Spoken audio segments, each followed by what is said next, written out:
तो वीडियो शुरू करने से पहले हमारी एक छोटी सी रिक्वेस्ट है कि अगर आप हमारे चैनल पर नए आए हैं तो ऐसी और नई वीडियो देखने के लिए हमारा चैनल विलेज फूड 786 सब्सक्राइब करना मत भूलिएगा और साथ ही बेल का निशान भी दबा दें ताकि हमारी ऐसी और नई आने वाली वीडियो आपको सबसे पहले फ्री में हासिल हो सके।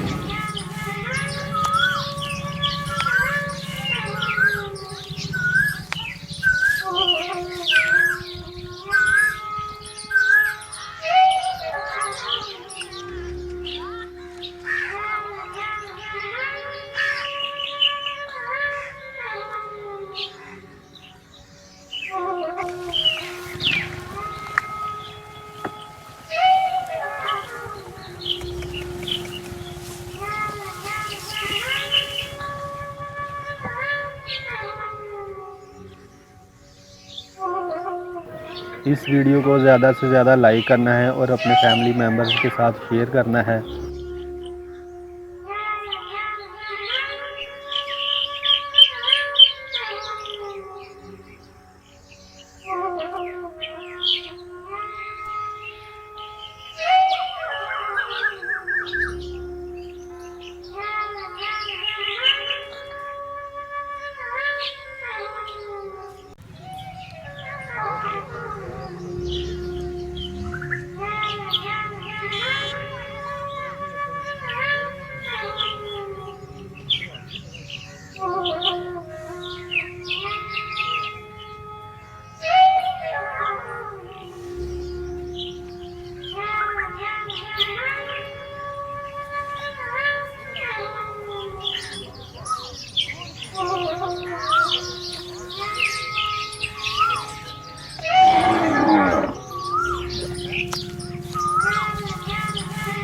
भाई चलो कितनी बड़ियां प्यारियां टिक्कियां हैं।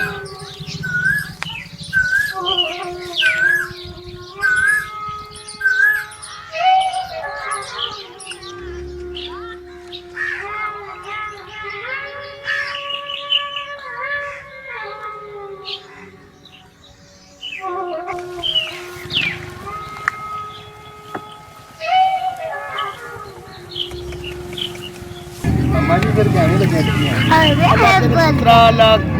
कारोबार तेरे च तबीक पावे अल्लाह तेनू खनाई दी जारी तबीक मिठियां टिक्कियां फैसल पुत्रा बड़ियां सोहणियां बड़ियां अल्लाह तेनू जिंदगी देवे खुदा अल्लाह तेरे कारोबार च बरकत अल्लाह तेनू वड्डियां दी खिदमत दी तबीक देवे रब। तो चलिए हम जो बाकी टिक्की हैं वो और बच्चों को तकसीम कर देते हैं। हाँ